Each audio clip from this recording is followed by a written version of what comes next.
You will be still strong, you will be still wealthy, but as what Hassan Wiraju said, there's a shift in the world.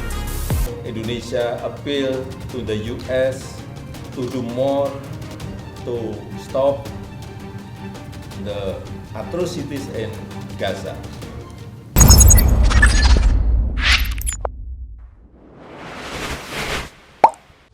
Halo sahabat Geblekers, kabar yang cukup mengejutkan datang dari Menteri Pertahanan Indonesia, Prabowo Subianto, yang secara tiba-tiba menyatakan bahwa Indonesia tidak lagi membutuhkan Uni Eropa.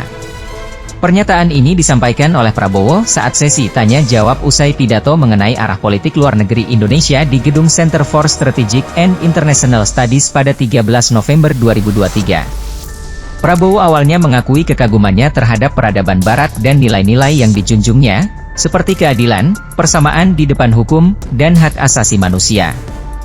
Namun, ia juga mengungkapkan kekhawatirannya bahwa Barat akan menerapkan standar ganda yang dapat merugikan negara-negara berkembang, termasuk Indonesia. Prabowo menegaskan bahwa Indonesia akan tetap kuat dan kaya, tetapi tidak lagi membutuhkan Uni Eropa. Pernyataan kontroversial ini memunculkan pertanyaan tentang maksud sebenarnya dari pernyataan Prabowo. Apakah ini hanya sebagai peringatan kepada Uni Eropa bahwa dunia telah berubah dan Barat tidak lagi memegang kendali seperti sebelumnya? Ataukah ini merupakan sikap Prabowo terhadap Uni Eropa secara keseluruhan? Meskipun demikian, pernyataan ini menunjukkan karakter yang kuat dan tidak akan tunduk terhadap tekanan dari negara-negara asing. Kabar kedua yang mengejutkan datang dari Kepala Staf Angkatan Darat dan calon Panglima TNI, Jenderal Agus Subianto. Dalam proses fit and proper test di Komisi I DPR RI pada 13 November 2023, Jenderal Agus Subianto menyinggung perang Palestina-Israel dan menyatakan bahwa setiap negara yang menginginkan perdamaian harus siap untuk berperang.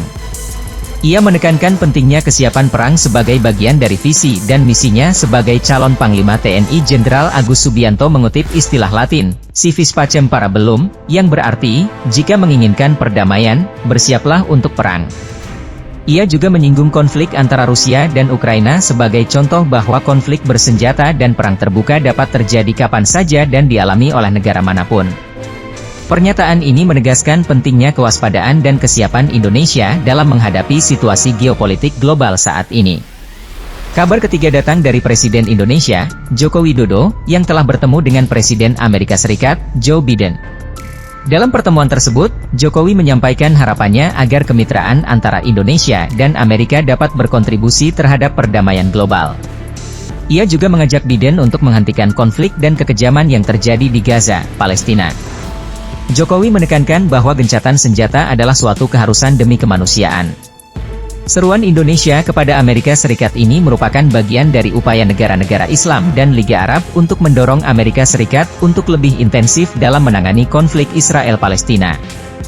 Meskipun demikian, dampak dari seruan ini terhadap tindakan Amerika Serikat terhadap Israel masih harus ditunggu perkembangannya. Pernyataan kontroversial dari pejabat Indonesia ini telah membuat gempar dunia internasional.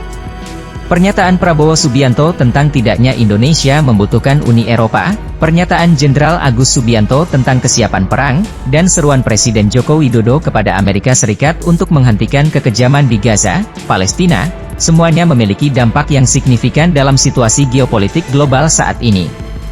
Kita harus menunggu perkembangan lebih lanjut untuk melihat bagaimana pernyataan-pernyataan ini akan mempengaruhi hubungan Indonesia dengan negara-negara lainnya dan upaya perdamaian di dunia. Jadi gimana menurut kalian? Jangan lupa tuliskan komentar kalian di kolom komentar, dan adios, sampai jumpa di video selanjutnya.